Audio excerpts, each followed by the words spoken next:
Patterns ఎలాగా అంటే power of forgiveness. మీరు క్షమించకుండా నా జీవితంలో నెగిటివ్ ఉండకూడదు అని అంటే అవ్వదు. మీరు తప్పకుండా క్షమించాల్సిందే. క్షమించకుండా మీ జీవితంలో నెమ్మది ఉండదు. క్షమించకుండా నెగిటివ్ థింకింగ్, నెగిటివ్ ప్యాటర్న్స్ ఉండదు. ఏ మనిషి విషయమైనా మీరు ఇంకనో క్షమాపణ మీకు లేదు, నేను క్షమించలేను, అంతే, వాళ్ళు చేసిన దానికి నేను క్షమించలేను అంటే మీరు జీవితంలో ఆ నెగిటివ్ ప్యాటర్న్ కాక అపవాది బాగా ఫుట్ హోల్డ్ తీసుకొని మీ జీవితంలో తాండవం చేసి మిమ్మల్ని నాశనం చేస్తాడు.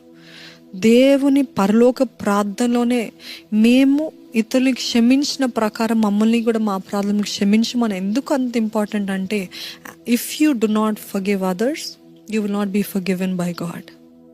It's that important. If you still have unforgiveness, God cannot do anything in your life. Negative patterns మీ జీవితంలో వెళ్తూనే ఉంటుంది, వస్తూనే ఉంటుంది.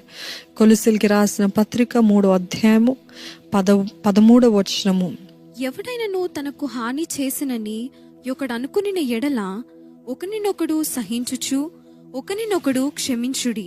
ప్రభువు మిమ్మును క్షమించిన లాగున మీరును క్షమించుడి. 4వది ఏంటంటే community and connection. You need to have a community, అంటే ఆత్మీయ కమ్యూనిటీ ఉండాలి. సమాజముగా కూడటము మానద్దు అని వాక్యంలో రాయబడి ఉంటుంది కదా. చాలాసార్లు మనము డిప్రెషన్లో వచ్చినప్పుడు, వేదనలో, ఎంతమందికి ఇటువంటి అనుభవం ఉందండి? ఆలయానికి వెళ్ళి ఆయనను ఆరాధించుకున్నప్పుడు మొత్తము తేలికపరచబడతారు. ఉన్నారా ఎవరైనా? అదేంటి అని అంటే, మీరు ఒంటరిగా ప్రార్థన చేసుకోవడం ఒక ఎత్తు, అది మీకు దేవునికి సంబంధించిన intimate time. But there is also corporate worship where you come together as a church and worship, and that also has great impact on your negative patterns, negative depression, discouragement. వీటన్నిటి నుండి విడుదల కావాలంటే కంపల్సరీ ఇతరులతో fellowship. నేను ఒంటరిగానే బ్రతుకుతా, నాకు ఎవ్వరు వద్దు అని చెప్పడానికి వీల్లేదు. మీరు ఒకరు పడినప్పుడు ఇంకొకరు లేపాలని ఆయన వాక్యం తెలియజేస్తుంది.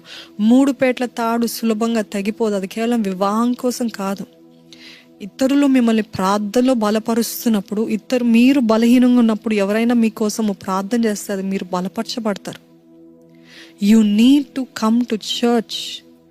ఈ నెగిటివిటీ నుండి బయటికి రావాలి అని అంటే తప్పకుండా కమ్యూనిటీ అవసరము, ఫెలోషిప్ అవసరం, సిస్టర్హుడ్ అవసరము, బ్రదర్హుడ్ అవసరము.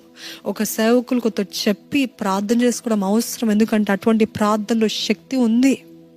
ఆ నెగిటివిటీ ప్యాటర్న్స్ నుండి బ్రేక్ ఫ్రీ అవుతారు. ఒక గదిలోనే ఉంటూ నాకు ఇంతే చాలు, నో, నేను ఇక్కడనే ప్రభు వల్ల పుచ్చుకుంటాను